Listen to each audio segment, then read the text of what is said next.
नमस्कार, स्वागत है आप सभी का एक बार फिर से हमारे YouTube चैनल पे। तो इससे पहले हमने बात करी थी अर्ली वैदिक एज के बारे में। आज की वीडियो होने वाली है लेटर वैदिक एज, जो कि उस सीरीज़ का पार्ट 2 है। लेटर वैदिक एज को हम हिंदी में उत्तर वैदिक काल भी कहते हैं। तो सबसे पहले हम समझेंगे कि लेटर वैदिक एज के क्या सोर्सेज हैं, इसकी हिस्ट्री को हमने कैसे कंस्ट्रक्ट करा है। तो बेसिकली 2 सोर्सेज हैं, आर्कियोलॉजिकल और लिटरेरी। जब हम लिटरेरी सोर्सेज की बात करेंगे तो लिटरेरी सोर्सेज में लेटर वैदिक एज का कंस्ट्रक्शन मोस्टली उन बुक से हुआ है जिनकी रचना ऋग्वेदा के बाद हुई है, यानी कि 3 अदर वेद ऋग्वेद के बाद जिनकी रचना हुई है और ब्राह्मणास। तो सबसे पहले आपको मैं बता देना चाहता हूँ कि संहिता का मतलब क्या होता है। हम ऋग्वेद को ऋग्वेद संहिता कहते हैं, तो आपको मालूम होना चाहिए कि जो कलेक्शन होता है वैदिक मंत्र का और श्लोकों का, उसे संहिता बोला जाता है। ऋग्वेद संहिता सबसे पुराना वैदिक टेक्स्ट है और उसी के आधार पे हमने अर्ली वैदिक एज की बात करी थी। अब उच्चारण करने के लिए ये जो मंत्र हैं उनको गाने के लिए एक ट्यून की जरूरत होती है, तो उन ट्यून्स का जो कलेक्शन है उसे बोला जाता है सामवेद। अब सामवेद के बाद 2 और वैदिक ग्रंथों की रचना हुई, वो है यजुर्वेद और अथर्ववेद। यजुर्वेद में श्लोक के साथ साथ रिचुअल्स भी हैं और अथर्ववेद में तंत्र मंत्र हैं जो आपको बचाएंगे बीमारियों से और इविल्स से। अब ये जो सारी वैदिक फैमिली है ये हमारे लिए एक हिस्टोरिकल टेक्स्ट है, क्योंकि इससे हमें आर्यंस के बारे में काफ़ी सारी जानकारी मिलती है। वैदिक संहिताओं की रचना के बाद एक और सीरीज की रचना हुई, उसे कहा जाता है ब्राह्मणास। अब ब्राह्मणास में सोशल और रिलीजियस मीनिंग है रिचुअल्स का। ये जो सारे के सारे वैदिक टेक्स्ट हैं, इनकी जो रचना है वो अपर गैंगेटिक बेसिन में हुई थी 1000 से लेके 500 BC तक। ये टाइम पीरियड है लेटर वैदिक पीरियड का। अब हम आर्कियोलॉजिकल सोर्सेज की जब बात करेंगे तो आर्कियोलॉजिकल सोर्सेज में हमें 700 से ज़्यादा PGW साइट्स मिली हैं। अब PGW क्या है? PGW को बोलते हैं पेंटेड ग्रे वेयर। ये एक टाइप का पॉटरी है जो ऋग वैदिक पीपल यूज़ किया करते थे। ऐसा नहीं है कि वो केवल इस टाइप की पॉटरी यूज़ किया करते थे। आप वीडियो के लास्ट में देखेंगे तो आपको मालूम चलेगा कि वो 4 या 5 तरह की पॉटरीज यूज़ करते थे, लेकिन जो PGW साइट्स हैं और जो PGW टाइप की पॉटरी है वो ये सबसे ज़्यादा यूज़ किया करते थे, ये सबसे ज़्यादा पॉपुलर हुआ करती थी। साथ ही साथ आर्कियोलॉजिकल एविडेंस में हमको मिले हैं आयरन के वेपन्स। तो जो आर्कियोलॉजिकल सोर्सेज हैं और लिटरेरी सोर्सेज हैं, इन दोनों को मिक्स करके मैच करके हमने लेटर वैदिक एज की हिस्ट्री को कंस्ट्रक्ट किया है। उसके बाद हम आगे बढ़ेंगे तो जो लेटर वैदिक टेक्स्ट हैं वो हमें बताते हैं कि आर्यंस कैसे पंजाब से पूरे के पूरे वेस्टर्न यूपी तक स्प्रेड हो गए थे। भरत और पुरु जो 2 मेजर कबीले हैं, ये दोनों मिलके कुरु ट्राइब बन गए। स्टार्टिंग में ये लोग सरस्वती और त्रिशाद्वती नदी के किनारे पर रहते थे। उसके बाद कुरु लोगों ने दिल्ली को ऑक्यूपाई किया और उस एरिया को बोला जाने लगा कुरुक्षेत्र, जिसका मतलब है लैंड ऑफ द कुरुस। धीरे धीरे कुरु और पांचाल जो कि सेंट्रल पार्ट को ऑक्यूपाई करते थे दोआब के, ये दोनों मिक्स हो गए और उन्होंने कैपिटल बनाई अपनी हस्तिनापुर, जो कि मेरठ डिस्ट्रिक्ट में है। अब वैदिक पीपल जो हैं वो मे बी इसलिए अपने एक्सपेंशन में सक्सेसफुल हुए क्योंकि एक तो वो आयरन के वेपन्स यूज़ करते थे और दूसरा उनके पास रथ थे, हॉर्स ड्रॉन चैरियट्स। ये भी एक काफ़ी इम्पॉर्टेंट रीज़न रहा है उनके सेकेंड फेज़ में एक्सपेंशन का। मैंने आपको बताया कि कैसे जब साइट्स का एक्सकवेशन हुआ तो उन साइट्स पे हमें आयरन के वेपन्स भी मिले। तो जो आयरन है उसके बारे में हमें स्पष्ट रूप से नहीं पता है कि ये कैसे फैला, कहाँ से फैला, लेकिन हमें आर्कियोलॉजिकल एविडेंस उसका मिला है। मृतकों के साथ कब्रों में लोहे के औजार गाड़े जाते थे। ऐसे औजार बलूचिस्तान में मिले हैं, पूर्वी पंजाब में, वेस्टर्न यूपी में, राजस्थान में, MP में, काफ़ी जगह मिले हैं।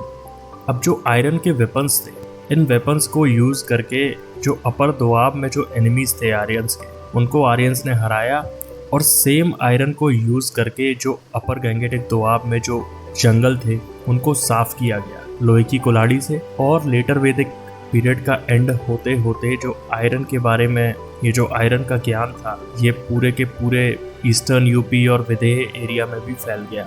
और ये जो वेपन्स होते हैं आयरन के, उसको बोला जाता है श्याम या कृष्ण अयास। लेटर वैदिक एज में हम देख रहे हैं कि आर्यंस कैसे कैसे एक्सपैंड होते जा रहे हैं। तो जो अर्ली आर्यंस थे वो लोग रहा करते थे पंजाब एरिया में, लेकिन लेटर वैदिक एज में वो लोग स्प्रेड हो चुके हैं सेंट्रल इंडिया में। तो ये जो नदर्न इंडिया का ये जो पार्ट है, जो गंगा दोआब है, उस एरिया को काफ़ी ज़्यादा फर्टाइल माना जाता है, काफ़ी फर्टाइल एरिया है वो। इसका फ़ायदा आर्यंस भरपूर रूप से उठाते हैं। तो आइए अब हम देखेंगे कि आर्यंस की जो एग्रीकल्चरल प्रैक्टिसेस थी उस टाइम पे वो क्या थी। लोहे के जो एग्रीकल्चरल टूल्स हैं वो बहुत ही कम पाए गए हैं, पर इस बात में कोई भी डाउट नहीं है कि जो लेटर वैदिक पीरियड के जो लोग थे उनका जो मेन सोर्स था सब्सिस्टेंस का वो एग्रीकल्चर ही था। क्योंकि जो वैदिक टेक्स्ट हैं, जो वैदिक लिटरेचर है, उसमें 6, 8, 12 और 24 तक बैल हल में जोते जाने की चर्चा की गई है।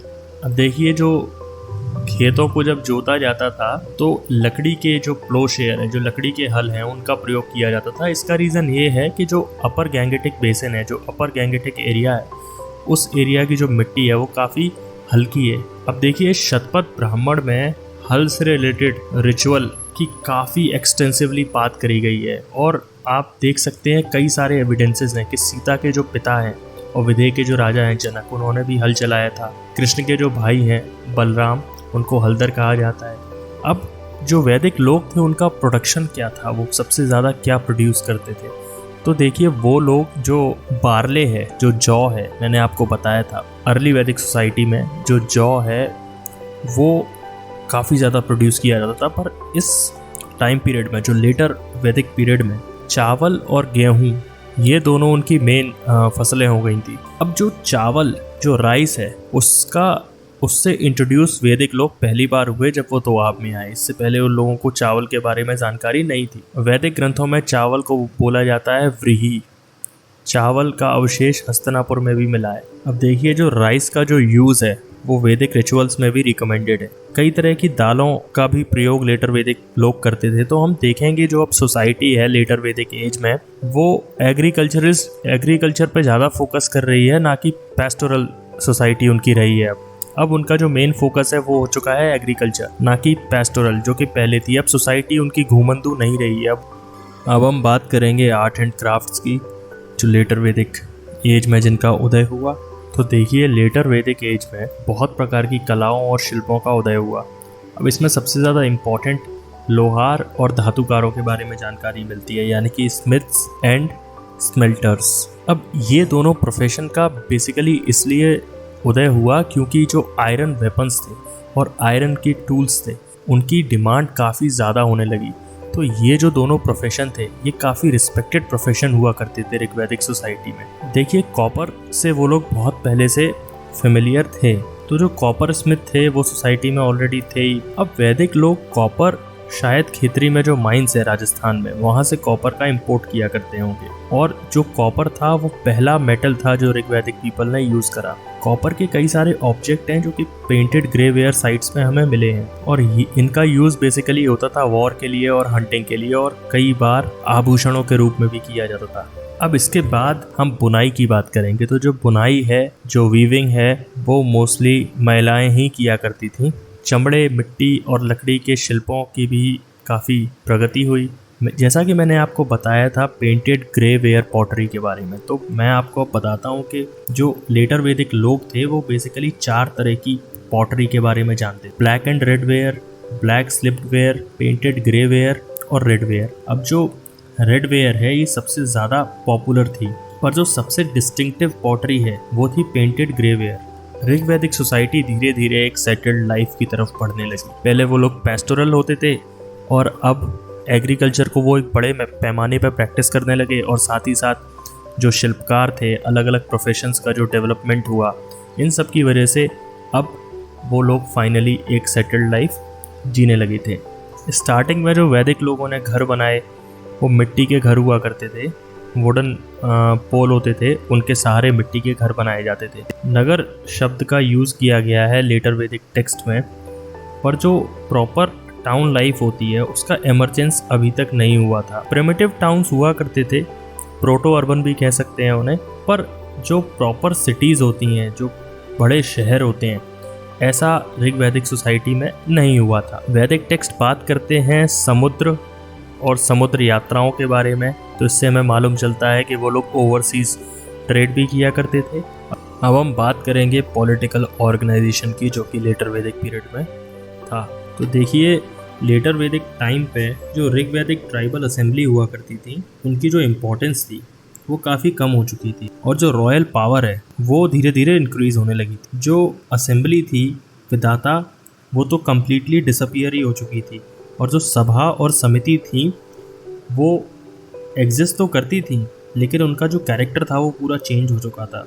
अब सभा और समिति को कंट्रोल करते थे चीफ और रिच नोबल्स, और जो महिलाएं थी वो तो अब परमिटेड ही नहीं थी सभा और समिति को ज्वाइन करने की। जो ट्राइबल अथॉरिटी थी वो धीरे धीरे टेरिटोरियल होने लगी। बड़े बड़े जो डोमिनेंट ट्राइब्स हुआ करते थे वो बड़े बड़े क्षेत्रों पर कब्जा करने लगे और उन्हें अपना नाम देने लगे, जैसे कि पांचाल। पहले पांचाल एक कबीले का नाम था, फिर धीरे धीरे पूरे के पूरे रीजन का नाम बन गया। जो शब्द राजन का जो इन्फ्लुएंस होता था वो रिचुअल्स से ज़्यादा शक्तिशाली हो जाता था। जैसे कि मैं आपको बताता हूँ, राजसूया एक प्रकार का यज्ञ हुआ करता था जो सुप्रीम पावर राजा को दिया करता था। वैसे ही एक और यज्ञ हुआ करता था, उसे कहा जाता था अश्वमेध, जिसका मतलब होता था कि राजा का जो अश्व है वो जिस जिस एरिया तक जाएगा वो सारा का सारा एरिया उस राजन का हो जाएगा। और उसके अलावा वाजपेय, जिसको हम चैरियट रेस भी कहते हैं, वो भी एक रिचुअल था जो कि राजा परफॉर्म करता था। अब इसी टाइम पीरियड में हम देखेंगे कि एक ऑफिसर सामने आता है, उसका नाम होता है संग्रहित्री। जैसा कि मैंने आपको बताया कि अर्ली वैदिक एज में कोई भी टैक्स कलेक्टर नहीं हुआ करता था, लेकिन अब धीरे धीरे हम एक किंगडम की तरफ बढ़ रहे हैं तो एक ऑफिसर का नाम सामने आता है, उसको बोलते हैं संग्रहित्री। अब जो संग्रहित्री है वो राजन के साथ रहता है, उसका काम होता है टैक्स और ट्रिब्यूट्स को कलेक्ट करना। संग्रहित्री कलेक्ट करता है बाली, जिसको बोलते हैं voluntary present from the common people. Common people को बोला जाता है विस। विस शब्द का मतलब होता है प्रजा और बाली का मतलब होता है टैक्सेस। इसके अलावा राजा के एडमिनिस्ट्रेशन में जो सबसे ऊंचा स्थान होता है वो होता है पुरोहित का। उसके अलावा एक सेनापति और काफ़ी सारे अदर हाई फंक्शनरीज भी हैं एडमिनिस्ट्रेशन में। लोकल असेंबलीज अभी भी हैं, लेकिन वो लोकल केसेस पे ज़्यादा ध्यान देते हैं क्योंकि जो उनकी अथॉरिटी है वो धीरे धीरे कम होती जा रही है। लेटर वैदिक टाइम में भी किंग के पास कोई स्टैंडिंग आर्मी नहीं होती थी। ट्राइबल की जो ट्राइब यूनिट्स हैं उनको मस्टर कर लिया जाता था जब भी वॉर होता था। अब हम बात करेंगे सोशल ऑर्गेनाइजेशन के बारे में। तो देखिए, जो वैदिक आर्यन थे उन्होंने वर्ण सिस्टम इंट्रोड्यूस करा था। तो लेटर वैदिक एज में जो सोसाइटी है वो 4 वर्णों में डिवाइडेड है, ब्राह्मण, राजन्य या फिर क्षत्रिय, वैश्य और शूद्र। क्या क्या रिस्पॉन्सिबिलिटीज़ हैं सबकी? तो देखिए, जो ब्राह्मण वर्ण है उनका मेन काम है रिचुअल्स कंडक्ट करना, सैक्रिफाइसेस करना अपने लिए और अपने क्लाइंट्स के लिए, और पूजा पाठ करना, राजपुरोहित होना, ऐसे सारे उनके काफ़ी सारे काम थे। उसके अलावा जो राजन है उसका काम है प्रजा की रक्षा करना और राज्य करना। उसके अलावा जो वैश्य हैं वो कॉमन पीपल हैं। अब जो वैश्य को जो फंक्शंस असाइन किए गए हैं वो है एग्रीकल्चर, कैटल ब्रीडिंग और शिल्पकार। तो जब वैदिक पीरियड का जब अंत होने लगा उसके बाद ही जो वैश्य लोग हैं उन्होंने ट्रेड करना स्टार्ट करा। उससे पहले तक वैदिक काल में वैश्य लोग केवल और केवल टैक्स पे किया करते थे और जो ब्राह्मण और क्षत्रिय थे वो लोग टैक्स कलेक्ट किया करते थे। ब्राह्मण, क्षत्रिय और वैश्य इन तीनों वर्णों में एक कॉमन बात थी, वो थी उपनयन संस्कार, जिसको हम सैक्रेड थ्रेड सेरेमनी भी कहते हैं। ये तीनों जो वर्ण हैं वो तीनों उपनयन संस्कार के हकदार थे, उनको उपनयन संस्कार अलाउ था। शूद्र को और महिलाओं को उपनयन संस्कार और गायत्री मंत्र दोनों से वंचित रखा गया। ऐत्रेय ब्राह्मण में लिखा है कि जो ब्राह्मण होता है वो जीविका चाहने वाला और दान लेने वाला है, लेकिन राजा जब भी चाहे उसे हटा सकता है। वैश्य के बारे में कहा गया है कि वह टैक्स का देनदार है, राजा जब चाहे उसका दमन कर सकता है। सबसे बुरी स्थिति शूद्रों की थी। शूद्र को अन्य वर्णों का सेवक बतलाया गया है। आगे हम देखेंगे कि फैमिली कैसे पैट्रियार्कियल होने लगी। मेल एंसेस्टर्स हैं उनकी वर्शिप की जाने लगी, जो महिलाएं हैं उनको धीरे धीरे एक लोअर पोजीशन दी जाने लगी, और जबकि इसका विपरीत हुआ करता था अर्ली वैदिक एज में। जो गोत्र का इंस्टीट्यूशन है वो लेटर वैदिक टाइम में ही सामने आता है। गोत्र शब्द का लिटरल मतलब होता है कि जहाँ पर एक ही जगह पर पूरे के पूरे कबीले की गाय रखी जाती थी, जिनकी कॉमन गौशाला होती थी, उन सबको एक गोत्र का कहा जाता था, उन सबका एक कॉमन गोत्र होता था। लेकिन धीरे धीरे गोत्र शब्द का मतलब होने लगा it signified decent from a common ancestor. अब जो शादियाँ होती थी वो केवल दूसरे गोत्र में ही होती। जो आश्रम होते हैं जिन्हें हम 4 स्टेजेस ऑफ लाइफ भी कहते हैं, वो वैदिक टाइम में वेल एस्टेब्लिश नहीं हुए थे, पर लेटर वैदिक एज में चारों आश्रमों के बारे में बात करी गई है। सबसे पहले आता है ब्रह्मचारी यानी कि स्टूडेंट, उसके बाद गृहस्थ यानी कि हाउस होल्ड, उसके बाद है वानप्रस्थ यानी कि हर्मिट, और उसके बाद सन्यासी यानी कि एसेटिक, जो कम्प्लीटली दुनियादारी से दूर हो जाता है। अब जो स्टार्टिंग की 3 आश्रम हैं उनके बारे में लेटर वैदिक टेक्स्ट में बात करी गई है, लेकिन जो 4th आश्रम है उसके बारे में लेटर वैदिक टेक्स्ट में बात तो नहीं करी गई है, लेकिन फिर भी जो एसेटिक लाइफ है वो हम सबको मालूम है, काफ़ी पहले से प्रैक्टिस करी जा रही है। अब हम बढ़ेंगे अपने फाइनल टॉपिक की तरफ, जो कि है ऋग्वैदिक गॉड्स।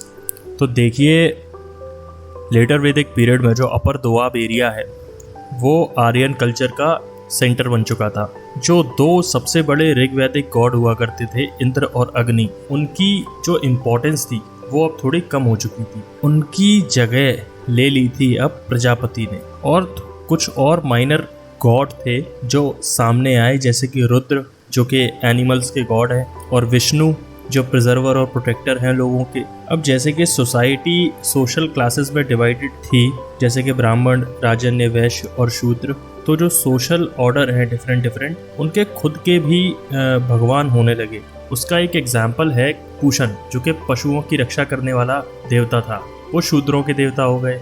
हालांकि ऋग्वैदिक युग में जो पेस्टोरलिज्म है वो आर्यंस का मेन प्रोफेशन हुआ करता था। अब देखिए, लेटर वैदिक एज में जो लोग थे वो भगवान की पूजा आज भी उसी रीज़न के लिए करते थे जिसके लिए वो पहले करते थे, पर जो पूजा करने का तरीका है वो थोड़ा सा चेंज हो गया था।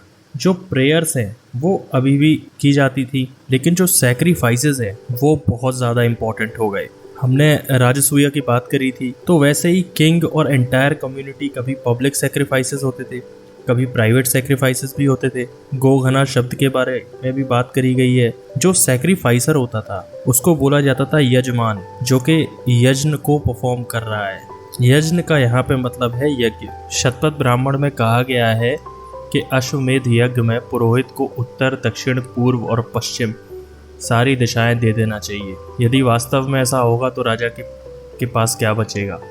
उपनिषदों की भी रचना हुई, जो कि फिलोसॉफिकल टेक्स्ट हुआ करते थे। उपनिषद आत्मा के बारे में बात करते हैं और आत्मा और ब्रह्म का रिलेशन, उसके बारे में उपनिषद बात करते हैं। लेटर वैदिक पीरियड में और भी काफ़ी इंपॉर्टेंट चेंज हुए थे। उसमें सबसे बड़ा एक इम्पॉर्टेंट चेंज था कि छोटे छोटे टेरिटोरियल किंगडम्स का उदय हुआ, जिन्हें हम जनपद कहते हैं। उनके रूलर्स मोस्टली क्षत्रिय हुआ करते थे। पहले जो वॉर थे वो केवल कैटल के लिए हुआ करते थे, अब जो वॉर हैं वो टेरिटरी के लिए भी होते हैं। इसका फेमस एग्जाम्पल है महाभारत वॉर, जो कि कौरव और पांडवों के बीच में हुआ। जो प्रीडोमिनेंटली पेस्टोरल सोसाइटी थी अर्ली वैदिक टाइम की, अब वो एग्रीकल्चरल बन चुकी थी। जो ट्राइबल पेस्टोरलिस्ट थे वो अब फार्मर्स बन चुके थे, और एक रेगुलर टैक्सेशन भी सामने आ चुका था।